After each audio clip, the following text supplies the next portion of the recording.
जी अस्सलाम वालेकुम dear students. उम्मीद करता हूँ आप सब लोग खैर वाफियत से होंगे और बेहतरीन तरीके से आप भरपूर अपनी कमीशन की तैयारी कर रहे होंगे, अपनी मंजिल की जानिब रोज़ाना की बुनियाद पे रवां दवा होंगे। हमने पास्ट पेपर सीरीज़ शुरू की थी और आपने ये नहीं समझना कि ये 2019 के पेपर हैं तो बहुत पुराने पेपर हैं। इसमें वही टॉपिक्स आपको डिटेल के साथ करवाऊंगा जो रेलेवेंट हैं, जो इम्पॉर्टेंट हैं, जो सिग्निफिकेंट हैं, जो पूछे जा सकते हैं रिटन के अंदर और आपके इंटरव्यू के अंदर, राइट। तो ये सारे थ्रू माय एक्सपीरियंस मैं आप लोगों के साथ शेयर कर रहा हूँ और टू द पॉइंट की नोट्स बना के आप लोगों के साथ शेयर करता हूँ, अंडरस्टैंड, ताकि आप लोगों के लिए आसानी हो जाए। अब ये आप लोगों की रिस्पॉन्सिबिलिटी है कि इसको आपने आगे शेयर करना है ताकि किसी और बंदे का कुछ ना कुछ भला हो जाए। ओके जी, हम सवाल पे पहुँचे हैं जी। Question number 26, SCO Shanghai cooperation organisation was established in. अब सवाल है कि शंघाई कोऑपरेशन ऑर्गेनाइजेशन कब इस्टेब्लिश की गई थी। तो याद रखिए 2001 के अंदर इस्टेब्लिश की गई थी। इसमें मोटी मोटी चीज़ें मैंने लिखी हैं कि जून के अंदर पाकिस्तान और इंडिया ने इसको ज्वाइन किया एज ए फुल मेंबर और 2001 में ही इसको उज़्बेकिस्तान ने ज्वाइन किया और 1996 में इसको ग्रुप ऑफ 5 बोलते थे। ठीक है, अब ये शंघाई कोऑपरेशन ऑर्गेनाइजेशन एक्चुअल में क्या है, इसके ऊपर मुकम्मल डिटेल में बात करते हैं और टू द पॉइंट और मोस्ट इंपॉर्टेंट चीज़ें जो है इसकी उन्हीं पे हम बात करते हैं जी। शंघाई कोऑपरेशन ऑर्गेनाइजेशन एक्चुअल में है क्या, और इसके अलावा एशिया के अंदर जो इम्पॉर्टेंट ऑर्गेनाइजेशंस हैं उनका ऑर्गेनाइजेशनल स्ट्रक्चर क्या है उसके ऊपर हम बात करते हैं जी। Let's move. सबसे पहले हम देखते हैं जी शंघाई कोऑपरेशन ऑर्गेनाइजेशन, जिसका नाम है जी SCO। शंघाई आपको पता है चाइना का एक शहर है शंघाई, वहाँ से इसका नाम लिया गया है शंघाई कोऑपरेशन ऑर्गेनाइजेशन SCO। याद रखिए कि शंघाई का नाम सबसे पहले ग्रुप ऑफ 5 था, मतलब कि ग्रुप ऑफ 5 के ये 5 कंट्रीज़ थे, मेंबर्स थे।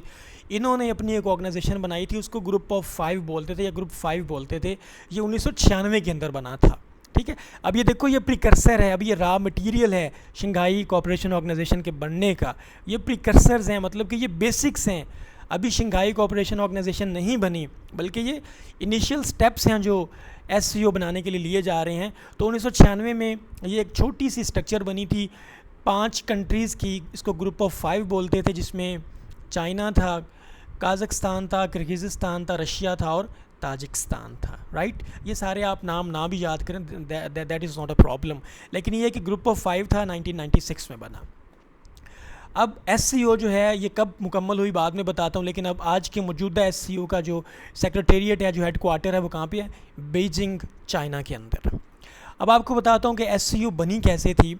तो याद रखिए ये 1996 में तो ग्रुप ऑफ 5 बना था 5 कंट्रीज़ का, लेकिन जैसे ही 2001 के अंदर इसको उज़्बेकिस्तान ने ज्वाइन किया, जैसे ही उज़्बेकिस्तान ने ज्वाइन किया तो अब इसको declaration of Shanghai cooperation organisation, इस डेक्लेरेशन के थ्रू अब इसको ग्रुप ऑफ 5 को शंघाई कोऑपरेशन ऑर्गेनाइजेशन का नाम दिया जाने लगा, राइट। अब याद रखिए कि 1996 में ये ग्रुप ऑफ 5 था और 2001 में जाके इसको शंघाई कोऑपरेशन ऑर्गेनाइजेशन का नाम दिया गया है। अब वहाँ पे आप देखेंगे तो वहाँ पे 2001 भी था और 1996 भी था।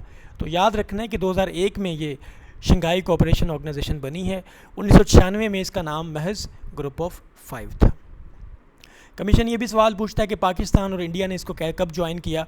तो इसका समिट हुआ था, इसकी कॉन्फ्रेंस हुई थी कजाकिस्तान में 2017 में, तब इंडिया और पाकिस्तान ने इसको फुल मेंबर्स के तौर पे ज्वाइन किया। फिर जुलाई 2023 में ईरान इसका फुल मेंबर बना और 2024 के अंदर बेलारूस जो है वो इसका फुल मेंबर बना है, राइट।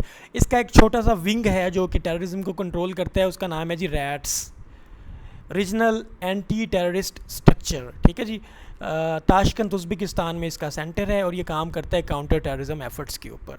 अब ये बड़ी इंपॉर्टेंट बातें थी जो सारे मैंने आपको बता दी हैं। रैट्स वाली regional anti terrorism structure, Tashkent Uzbekistan में इसका वो है जी सेंटर है। अब ये देखना है कि 10 मुल्क जो हैं अब इसके मेंबर्स बन चुके हैं। पाकिस्तान और इंडिया ने इसको जून 2017 में ज्वाइन किया एज ए फुल मेंबर, 2023 में ईरान इसका मेंबर बना, 24 में बेलारूस इसका मेंबर बन गया, राइट जी। आगे देखते हैं जी।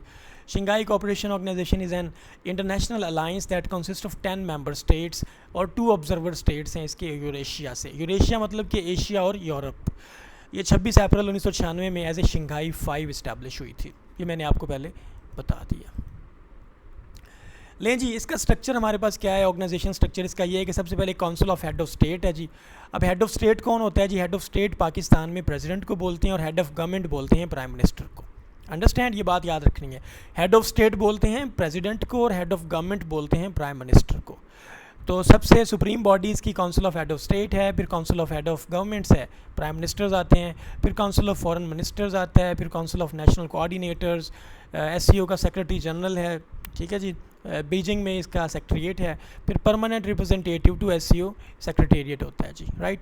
ये आपने याद रखना है इसका स्ट्रक्चर। याद क्या रखना है आपने? बस ये याद रखना है कि council of head of state है, फिर हेड ऑफ गवर्नमेंट है, फिर फॉरेन मिनिस्टर्स आते हैं, इसमें ऐसा और क्या आपने याद करना, ठीक है जी।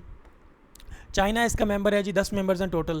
तो ये एक्चुअली क्या था कि 2001 तक ये लोग थे सारे, ठीक है। चाइना, उज़्बेकिस्तान ने 2001 में ज्वाइन किया ना, इससे पहले तो ये सारे के सारे जो थे, ये ग्रुप ऑफ 5 जो था, ये ग्रुप ऑफ 5 आप यूँ समझें कि ये तो 1996 में आया था ना, ये ग्रुप ऑफ 5 1996 में बना था, ये 2001 में ऐड हुआ उज़्बेकिस्तान। तो इसका प्रॉपर नाम क्या पड़ा जी? SCO। अंडरस्टैंड जी। चाइना का कैपिटल कौन सा है जी? बीजिंग। और इसके जो प्रेसिडेंट हैं वो कौन हैं? शी जिनपिंग, ठीक है। उसके बाद काज़ाकिस्तान है, इसका कैपिटल याद करें, किर्गिज़स्तान का बिश्केक याद करें, कज़ाकिस्तान का क्या है जी? कज़ाकिस्तान का क्या है? आस्ताना है। रशिया का क्या है जी? मॉस्को। और इसके प्रेसिडेंट कौन है जी? Vladimir Putin. ताजिकिस्तान का कैपिटल क्या है जी? दोशंबा। उज़्बेकिस्तान का क्या है जी? उज़्बेकिस्तान का ताशकंद। और उसके बाद 2017 के अंदर इंडिया और पाकिस्तान ने ज्वाइन किया। इंडिया की प्रेसिडेंट द्रौपदी मुर्मू और इसके प्राइम मिनिस्टर हैं जी नरेंद्र मोदी। पाकिस्तान के प्रेसिडेंट आसिफ अली जरदारी और प्राइम मिनिस्टर मियां मोहम्मद शहबाज शरीफ। ईरान ने इसको 2023 में ज्वाइन किया। ईरान के जो सुप्रीम लीडर हैं वो आयतुल्लाह ख़मेनी हैं और जो इसके प्रेसिडेंट हैं वो हैं जी मसूद पेज़ेश्कियान। उसके बाद बेलारूस, इसने इसको 2024 में ज्वाइन किया। ओके जी, अब देखें आप, हम शंघाई कोऑपरेशन ऑर्गेनाइजेशन पे बात कर रहे थे, लेकिन मैं बात यहाँ तक नहीं रोकूंगा। सार्क, ये देखें, ये सारे मिलते हैं। अब एशिया के अंदर जितनी ऑर्गेनाइजेशन की आपस में रेलेवेंस हैं, मिली जुली हैं, उस पर हम बात करते हैं। मुझसे कमीशन ने सवाल पूछा था इंटरव्यू के अंदर कि पाकिस्तान क्या रेलेवेंट है करंट सिनेरियो के अंदर। मैंने बताया जी सर पाकिस्तान रेलेवेंट है। फिर मैंने एग्जाम्पल दी कि पाकिस्तान SCO का हिस्सा भी है और पाकिस्तान सार्क का हिस्सा भी है, पाकिस्तान OIC का हिस्सा भी है, ठीक है। अब हम देखते हैं जी सार्क क्या है। सार्क हम पहले देख चुके हैं, south Asian association for regional cooperation. हमारा सबसे पहला लेक्चर सार्क के ऊपर था, अगर आपने नहीं देखा तो वो जाके देख लें। फिर हमारे पास ECO है, इकोनॉमिक कोऑपरेशन ऑर्गेनाइजेशन। OTS है, ऑर्गेनाइजेशन ऑफ टर्किक स्टेट्स है। MGC Mekong Ganga cooperation. BIMSTEC है हमारे पास, bay of Bengal initiative for multi sectoral technical economic cooperation. ASEAN है, association of south east Asian nations है। SCO है, शंघाई कोऑपरेशन ऑर्गेनाइजेशन, इस पर बात हो गई।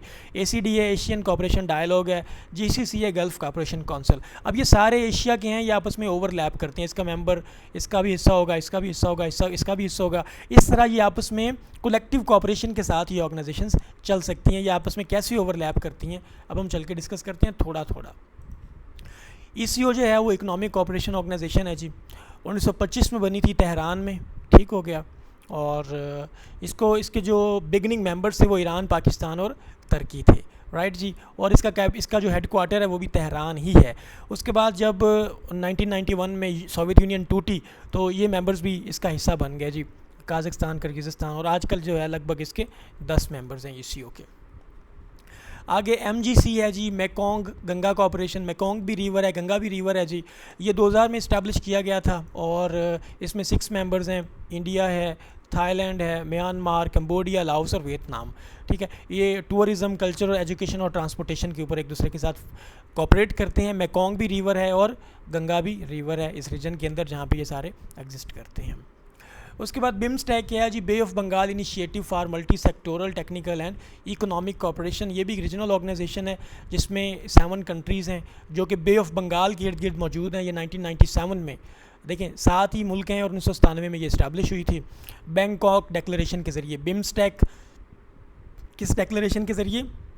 बैंकॉक डिक्लेरेशन के ज़रिए। इसमें 7 कंट्रीज़ हैं, बे ऑफ बंगाल के इर्द गिर्द हैं।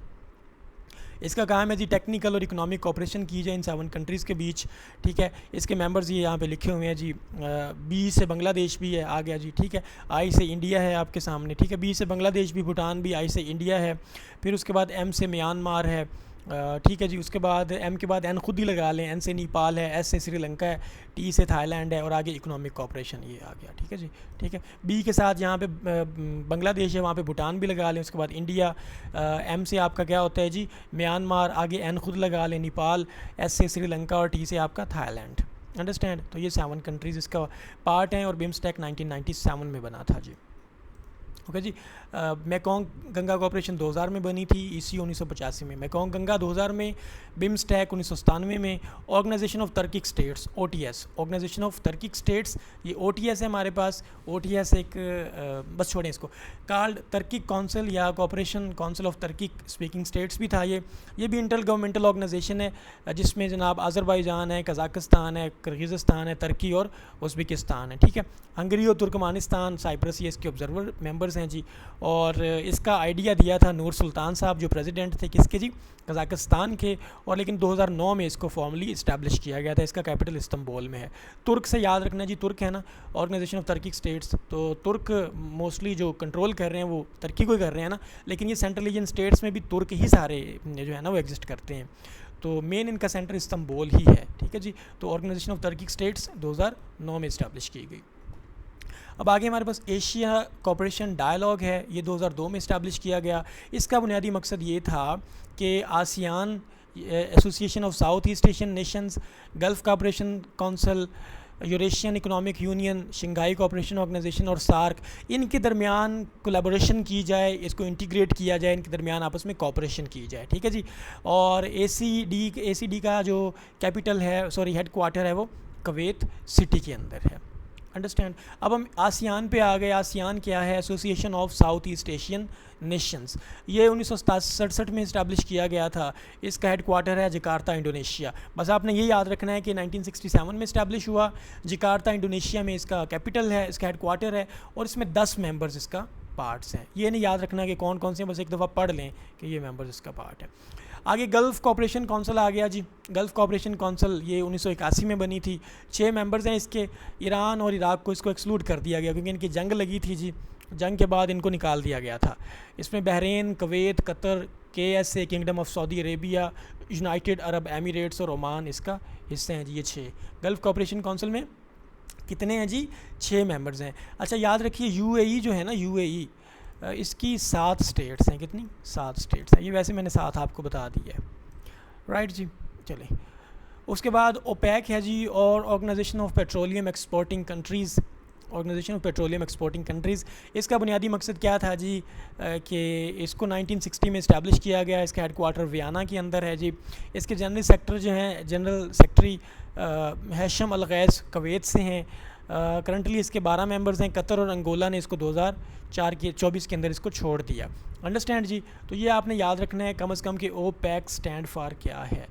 ओके जी, ये आपके पास आज का लेक्चर था। मैंने कोशिश की है कि मिनिमम टाइम में मैक्सिमम चीज़ें आपको बता सकूं, राइट। अब कोशिश करें, इनको याद करें, अपने पर्सनल नोट्स बनाएं और अपने दोस्तों के साथ भी लाजमी शेयर करें। Thank you so much. May Allah bless you dear students.